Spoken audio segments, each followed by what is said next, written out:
Saya pikir Pandawa 5 itu sudah membaca peta kemenangan itu kan pasti ada pada paslon 2. Jadi kalau itu belum seberapa ya, para kumpulan artis yang di Pandawa 5 itu masih kalah besar dengan yang ada di Parvi. Parvi dalam waktu dekat ini akan deklarasi, akan mendukung Prabowo Gibran. Jadi tapi saya secara pribadi menyampaikan memang nggak salah langkah Pandawa 5 itu, dan sudah harus memang artinya bisa membaca siapa yang akan tampil dan keluar sebagai presiden mendatang. Nah itu hebat, berarti akan diikuti oleh kelompok-kelompok lain. Sekarang kan semua lagi pada mempelajari ini. Akar rumput pun sudah semua bersuara. Hampir 70-80% akar rumput itu akan mendukung 08, mendukung paslon nomor 2. Apalagi sekarang kan banyak nih yang pada ngenyek sama Gibran. Itu biasa lah ya, itu biasa. Bukan cerita baru itu, karena memang tidak bisa bersaing. Gibran memang hari ini diam dan tidak perlu banyak ngomong. Tapi ketika dia nanti jadi cawapres ya, dia jadi wapres, kita lihat dia punya kemampuan untuk dia bisa juga menstabilkan ekonomi, menstabilkan juga kesejahteraan, menaikkan harkat hidup rakyat kecil. Jadi jangan sekarang dia tidak ngomong, dibilang tidak mau wawancara, menghindar dari wawancara. Tidaklah. Dia tetap akan tampil sebagaimana ketika dia menjadi wali kota Solo yang masih berjalan. Kita lihat kok Solo banyak perubahan. Yang paling penting intoleransi di Solo sudah bersih. Ya semua sudah satu suara berdasarkan Pancasila. Baca pres, cawapres sudah disepakati ya. Tadinya memang debat yang 5 kali capres, 3 kali cawapres, ya itu cawapresnya mau ditiadakan, tetapi memang saya tahu ini arahnya kan mau menguji Gibran. Tapi Gibran siap kok, dia udah jawab, saya siap gitu. Nah, jadi jangan terlalu menyudutkan, menganggap Gibran itu terlalu belum waktunya, belum siap segala macam. Dia siap. Begitu dia jadi, begitu paslon nomor 2 jadi, presidennya Prabowo, wakil presidennya Gibran, hebat ini Indonesia. Indonesia akan naik tingkat stabilitas ya, ekonomi, politik, dan di dunia internasional Indonesia tetap ada pada ranking 5. Itulah dari tempo hari kan saya sudah sampaikan, ini banyak yang dulu semua menjelekkan Prabowo dengan masa lalunya, macam lah omongannya lah, dia akan jadi diktator segala macam. Nggak ada itu cerita. Itu cerita dulu dalam tuntutan politik dulu kan beda dengan sekarang. Sekarang bagaimana memang rakyat itu dirangkul, bagaimana rakyat itu dikasih makan, bagaimana stabilitas ekonomi rakyat itu bisa tersentuh, keadilan. Kita lihat nanti yang paling diutamakan adalah penegakan hukum ya, korupsi diberantas, aset-aset para koruptor itu dirampas oleh negara. Itu saya yakin betul. Bukan ceritanya Pak Menko Polhukam Amir Mahmud cuma cerita aja, tapi hanya berwacana tetapi tidak ada tindak lanjutnya. Kita lihat siapa. Kan banyak masalah-masalah hukum yang tidak tersentuh. Ketika Prabowo nanti berpasangan dengan Gibran, saya yakin Gibran lah yang ke dalam akan mengejar para koruptor.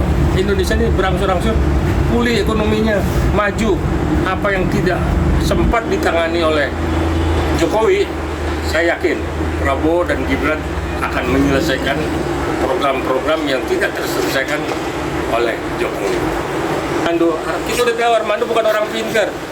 Di mana-mana rusuh. Kan tempo hari kita lihat di depan Senayan digebukin. Kenapa? Karena mulutnya ember, dia asal bunyi ya. Ya, dia mau mengimbangi yang suka nyinyir-nyinyir itu kan. Kasih siapa itu? Ada si Denny Siregar, ada Ferdinand Hutahayan. Kerjanya juga nyinyir ya. Nggak tahu dia. Ini politik. Masa lalu dengan masa sekarang berbeda. Dulu boleh dibilang salam-salaman, berpeluk-pelukan sama partai pemenang. Kalau sekarang memisahkan haknya dong. Dia perlu menentukan negara ini ke depan seperti apa. Tidak tergantung pada PDIP. Dia mau merangkul seluruh kekuatan partai politik supaya memang roda ekonomi, ya roda politik, roda stabilitas ekonomi, stabilitas politik. Rakyat ini cuma perlu bisa makan kok, bisa sekolah, dan bisa menunaikan ibadahnya. Itu aja yang paling pokok di tengah masyarakat itu. Beda dengan yang level-level di level atas ya. Kalau rakyat masih perlu hari ini makan, siang makan, malam makan, dan stabilitas politik terjamin. Dan masalah yang paling penting adalah masalah penegakan hukum. Saya yakin penegakan hukum ini ketika presidennya Prabowo dengan wakil presidennya Gibran, penegakan hukum ini pasti nomor satu. Indonesia menjadi benar-benar negara hukum yang berlandaskan hukum. Jadi para investor dari luar pun tidak takut nanam uangnya di sini. Ini kan takut. Mau nanam uang, tukang perasnya ada, oknum ada, di imigrasi pun ada oknum, di pengadilan juga banyak tukang jual beli pasar. Nah, inilah yang memang minta kepastian hukum. Nah, kalau mereka berdua sudah memimpin, kepastian hukum itu masih dijamin. Itu yang paling pokok. Untuk negara ini maju adalah penegakan hukum dan stabilitas hukum. 9 naga dari dulu itu munafik, ya. Dia akan ikut yang menang. Dalam sekejap mata dia bisa berubah, ya. Kita nggak kaget kalau dia dari zaman penjajahan Belanda dulu seperti itu. Jadi dia akan mengikuti kapal yang akan berlayar. Dia tahu mana yang kapal akan berlayar, mana kapal yang akan karam. Nah, cepat itu 9 naga loncat. Nah, jadi nggak aneh. Hari ini dia masih mendukung ke paslon 3, itu haknya ya. Tapi saya yakin bentar lagi juga udah ada yang pindah. Udah bisik-bisik mau nyebrang. Nah, memang kita selalu berharap pemilu ini jurdil ya, jujur dan adil ya. Itu tetap kita berharap begitu. Tapi rakyat sekarang sudah cerdas ya. Kalau mereka rakyat itu tidak cerdas, tidak tahu siapa yang dipilih, nah itulah nanti penyesalan 5 tahun ke depan. Karena Indonesia ini 2024 ketika dunia global ekonomi, global politik, pertempuran di Rusia dan Ukraina tidak selesai, Hamas dengan Israel belum selesai juga.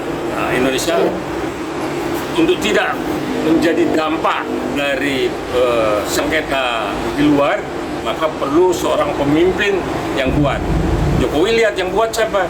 Di antara 3 ini, ya ada pada Prabowo yang memang ngerti politik, seorang militer, strategi militer, dan mengamankan Indonesia ini menjadi negara yang adil dan makmur. Ada pada Prabowo dan Gibran nanti. Gibran akan belajar dan dia akan pintar. Kita berani taruh-taruhan. Jika Gibran ya, saya nggak sependapat itu. Gibran memang masih muda, tapi dia punya kemampuan dan punya pengalaman. 3 tahun di Solo, intoleransi agak ada kok, aman semua. Kita lihat aja sekarang nih menjelang Natal, di mana-mana udah ada pohon Natal. Ya kita nggak usah anu lah ya, artinya kita negara Pancasila yang memang menerima semuanya. Ya memang itu tadi, kita mesti jurdil ya. Di KPU kan ada Bawaslu, ada Panwaslu, jadi KPU itu akan jujur dan akan berhitung sesuai dengan suara masuk. Nah, jadi nggak usah lagi kita main tebak manggis. Ya, kita tahu bahwa pendukung paslon 2 sudah sampai hari ini elektabilitasnya sudah memang melebihi dari 49. Nah, saya punya kelompok pun akan menyumbangkan suara 2%. Yakin? Jadi 51%, 1 putaran. You yakin? You jangan lihat saya ini sendiri, tidak. Di belakang saya banyak teman-teman yang memang mendukung paslon nomor 2 untuk tetap jadi presiden.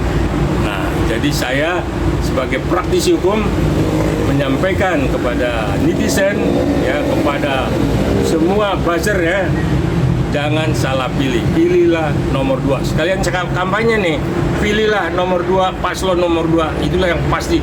Jadi jangan saudara menyesal gara-gara saudara terpengaruh dengan politik amplop. Kalau saudara memilih paslon nomor 2, saudara akan membawa dan melihat Indonesia ini lebih terang, lebih maju, dan tetap pada posisi 5 besar di dunia. Terima kasih.